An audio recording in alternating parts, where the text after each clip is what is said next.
صباح الخير، ازيكم عاملين ايه؟ بدأ الأكل الساعة 6 الصبح، قلت أخلص كل اللي ورايا بدري. صلوا على النبي يا جماعة على أفضل الصلاة والسلام، وادعوا لأبويا وأمي بالرحمة. النهاردة بقى أعمل لكم ايه؟ أحلى طاجن كده رجول، هيعجبكم أوي. أكلة بسيطة بس هتعجبكم والله. أنا بحب أعشق حاجة اسمها رجول دي، وأولادي بيستنوها أما بجيب الفراخ وأروح أشتري الرجول دي. بجيب الكيلو وربع ب20 جنيه، بيكفونا يعني. ممكن يعني الصينية دي لو كيلو وربع بس ممكن يكفونا بس عشوة أو غدوة، ممكن يفطروا بيها عادي. بصوا أنا هعملها لكم بطريقة تعجبكم، في صينية بطاطس بطماطم بالبصل، طعم كده من الآخر. وانت بقى تحطي الحبهان والحاجات الجميلة بتاعتك. معلش واخدة دور برد شوية، بس قلت لازم أسجل لكم الفيديو ده، أنا عجبني عشان كده قلت لازم أعمله لكم. يا رب لو عجبكم الفيديو الجميل النهاردة ما تنسوش تعملوا لايك واشتراك في القناة عشان يوصلكوا كل جديد على قناة يوميات بيت العيلة. وصلوا على النبي في الكومنتات يا جماعة على أفضل الصلاة والسلام. بصوا أنا قطعت البصل وقطعت قرنيشة طحمين، وأكمل بقية البصل اللي معايا. ده أحلى وقت الواحد يعمل فيه أكل، بيوضب فطار بيوضب غداء بدري، كل حاجة بدري. الصحيان بدري ده حلو قوي، والنهار طالع كده والشمس والجو جميل. صراحة يوم جميل النهاردة بإذن الله. بدأت كده بقى ايه أقطع الطماطم قطع صغيرة، عشان ده كله أدعكه بالفلفل والملح وكده. كل حاجة أقطعها،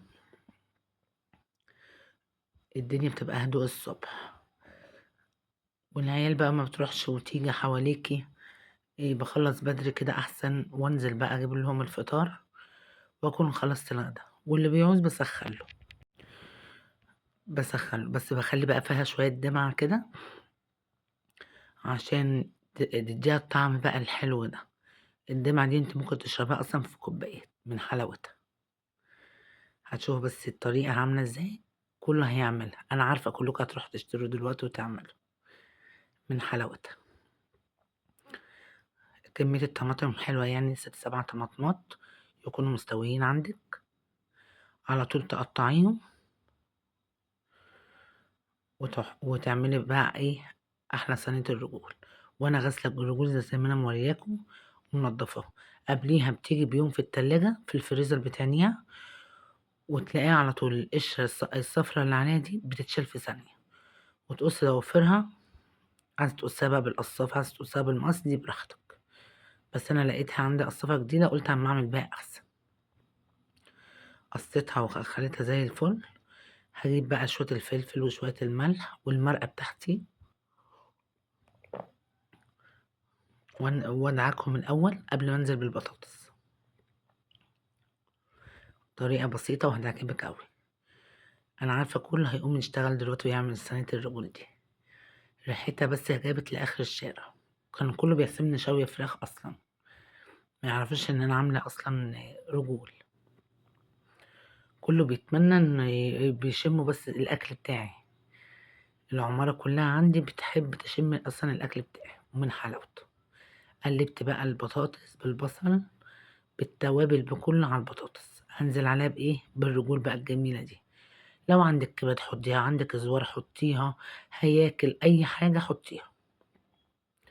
كل ده هقلبه مع بعض، غسلهم غسلة كويسة زي ما انتم شايفين بالخل والدقيق، ومخليها حاجة زي الفل. أنا بحب أشتغل كل حاجة بإيديا كده، معرفش ألبس أي حاجة في إيديا، بقتنع من الأكل من الآخر. كده قلبت كله مع بعض، بس خلصت كده الصينية بتاعتي.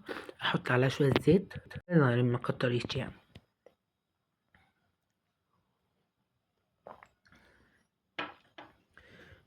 أشربها شوية الزيت الصغيرين دول كده، وأطلعها إيه على البوتاجاز. كده خلصت الصينية، قلت أسيبها.